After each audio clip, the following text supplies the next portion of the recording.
Assalamualaikum warahmatullahi wabarakatuh.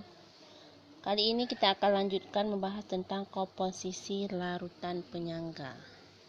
Larutan penyangga tersusun atas larutan penyangga asam dan larutan penyangga basa. Larutan penyangga asam yang dapat mempertahankan pH-nya di bawah 7 nanti ya. Berarti dari 1, 2, 3, 5 dan 7. Sedangkan pH basa dapat dipertahankan dari atas 7 sampai 14. Penyangga asam dapat dibuat dengan dua cara. Cara pertama, cara langsung. Cara kedua, cara tidak langsung. Ya. Begitu juga dengan basa. Larutan penyangga basa dapat dibuat dengan cara 1 dan cara 2. Cara 1 secara langsung sama seperti di asam, dan cara 2 cara tidak langsung. Secara langsung, larutan terbentuk dari asam lemah dan basa konjugasinya. Nah, asam lemah dengan basa konjugasinya. Kita harus ingat ya, yang mana saja larutan asam lemah dan mana saja larutan asam kuat. Salah satunya contohnya seperti HCl itu asam kuat. Kalau CH3COOH itu asam lemah. HCN asam lemah. Kalau untuk basa konjugasi, ingat lagi tentang teori Bronsted-Lowry. Melepaskan satu H+ menjadi basa konjugasi. Dari asam CH3COOH menjadi lepas satu H+-nya, jadi menjadi CH3COO- karena lepas satu H-nya. Nah, dari asam menjadi basa konjugasi. Kemudian HCN lepas satu H-nya. Kalau HCN lepas satu H-nya itu jadi apa? Asam basa konjugasinya. Hilang H-nya, tinggallah CN-. Ya. CN-. Lepas satu H-nya. Ingat ya, larutan asam basa konjugasi pada teori Bronsted-Lowry. Ada juga contoh lain yaitu H2CO3. Lepas satu H-nya menjadi HCO3-. Itu secara langsung. Kemudian kalau secara tidak langsung, larutan penyangga itu tersusun dari asam lemah dan basa kuat. Untuk menentukan larutan penyangga secara tidak langsung ini dibuat reaksi nanti. Reaksinya yang harus bersisa itu adalah yang asam lemah. Baru itu dinamakan dengan larutan penyangga. Reaksi mula-mula, reaksi, dan setimbang. Mula-mula, reaksi, dan setimbang. Setelah kita reaksikan antara asam lemah dengan basa kuat, yang bersisa harus yang lemah, asam lemah. Kalau yang bersisa bukan asam lemah, menandakan dia bukan larutan asam, bukan larutan penyangga, tidak mampu menyangga berarti dia. Karena larutan yang sisa inilah nanti akan bereaksi lagi membentuk larutan garam ya. Sedangkan basa kuat jadi larutan Kemudian pada basa secara pertama juga secara langsung terbentuk dari basa lemah dan asam konjugasinya. Sama seperti pada asam. Kalau asam, asam lemah bahasa konjugasinya. Kalau ini asam lemah bahasa konjugasinya. Ingat kembali pada teori asam basa Bronsted-Lowry.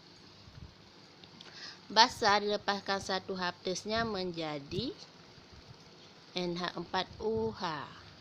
Menerima satu H plus. Lanjut NH4 plus. AgOH. Basa. Menerima satu H plus menjadi Ag plus. Nah, ZnOH2 terima satu H plus menjadi Zn2 plus. Cara 2, cara tidak langsung. Sama halnya dengan asam juga, direaksi dengan ini basa lemah dengan asam kuat. Yang bersisa nanti waktu kita buat reaksinya, kita harus buat reaksi. Yang bersisa harus yang lemah. Sedangkan yang kuat ini jadi reaksi pembatas yang bersisa. Reaksi pembatas. Karena yang bersisa ini akan bereaksi nanti dengan larutan garam yang akan menjadi larutan penyangga. Oke, berikutnya kita lihat contoh soal. Di antara soal berikut ini, ada yang kita buat. Nomor 1 bisa jawab secara langsung. Nomor 2 harus kita cari perhitungannya dulu ya. 1A. Yang ditanya di sini adalah di antara campuran berikut yang mana menentukan larutan penyangga. Penyangga berarti yang terbentuk dari asam lemah, basa konjugasi, basa lemah, asam konjugasi. Nomor A, HCl. HCl kita jelas tahu bahwa asam kuat. Dan H4Cl itu basa kuat. Berarti enggak termasuk pada larutan konjugasi. Nomor B, NaOH dan CH3CONH. NaOH basa kuat. CH3CONA ini terbentuk dari asam konjugasi. Berarti bukan larutan penyangga. HBr. Jelas ini asam kuat. NaBr. Basa basa konjugasi. Kalau terbentuk dari yang kuat, jelas dia bukan konjugasi. Bukan larutan penyangga. KOH. Basa kuat. KCl. Asam konjugasi. Ya, sama-sama kuat berarti bukan larutan bukan larutan penyangga. Larutan penyangga itu terbentuk dari asam lemah, basa konjugasi, basa lemah, asam konjugasi. NH4OH ini yang basa lemah. NH4Cl itu yang namanya asam konjugasi, baru dinamakan dengan larutan penyangga. Ya. Berarti jawabannya jelas nomor E.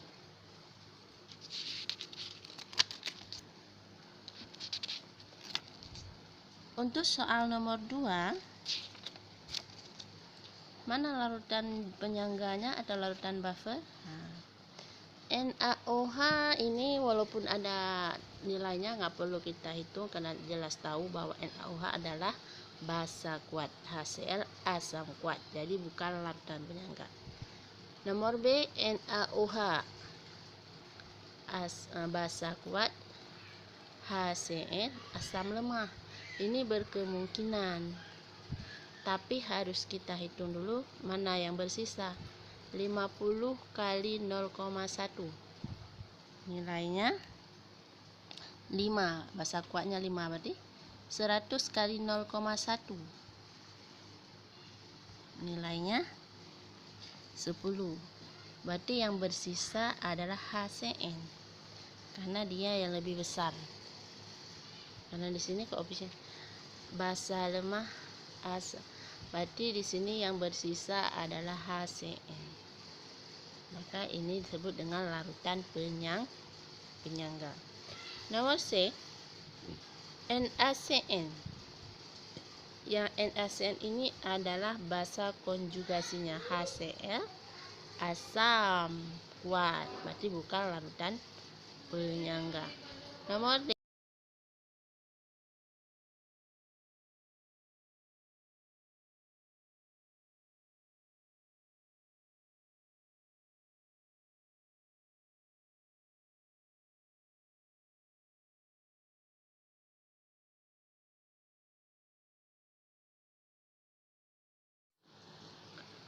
untuk nomor D ini H2SO4 asam lemah, dan NH4OH juga basa lemah, jadi berkemungkinan larutan penyangga. NH4OH ini basa asam kuat, basa lemah. Jadi yang harus bersisa nanti adalah yang lemah. Kalau yang bersisanya bukan yang lemah, berarti ini bukan larutan penyangga ya. H2SO4 direaksikan dengan NH4OH. Jadi NH ini kenapa harus kita cari, enggak seperti nomor B? Karena ini hanya jumlahannya berbeda, maka tambahkan koefisiennya 2. Mula-mula reaksi, mula-mula H2SO4 5, 2 kali 0,25, sedangkan NH4OH 50 kali 0,15. Ya. Rumus untuk mencari reaksinya mol per koefisien. Mol per koefisien 5 bagi 2 kalau H2SO4 koefisiennya 1, di NH4OH koefisiennya 2, jadi 5 dibagi 2, 2,5 hasil reaksinya 2 kok.